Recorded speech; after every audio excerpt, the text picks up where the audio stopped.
Welcome back. It's time for this week's Capitol Report with Pat McGuigan of CapitolBeatOK.com.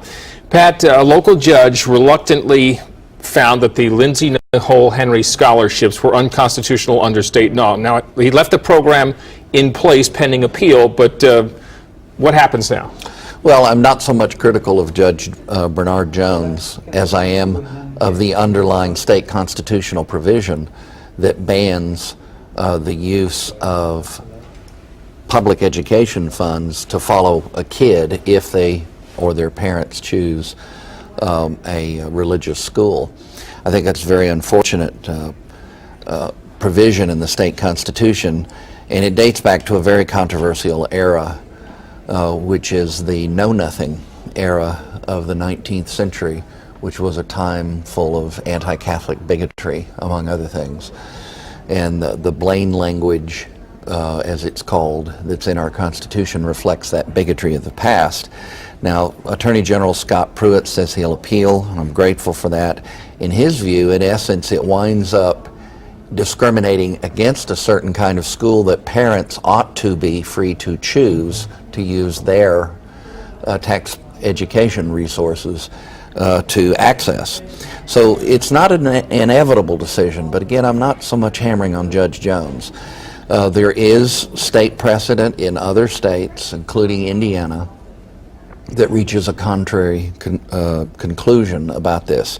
So I'm hoping that those cheering this decision and who want to return to the status quo ante before the existence of the scholarships, which were passed in a bipartisan way and signed by Governor Henry, that they'll take a careful look at this, because the status quo would take us back to a time where parents couldn't access the kind of educational services that they want for their special needs children.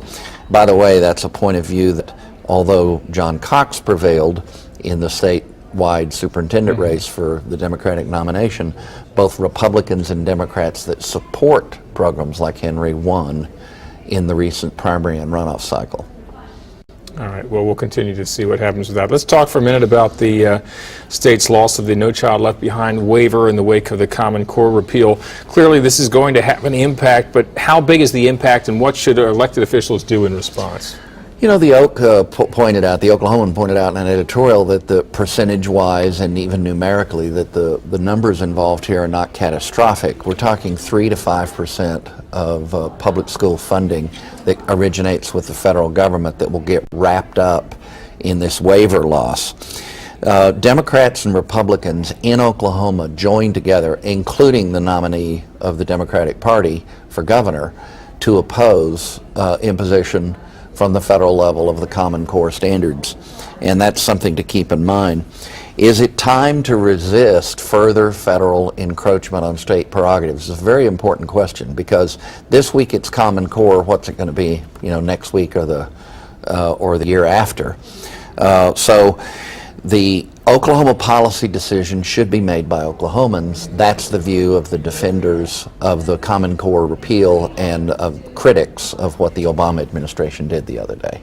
All right, well, you can read more about these and other topics at CapitolBeatOK.com. For Pat McGuigan, I'm Alex Cameron. Have a great day.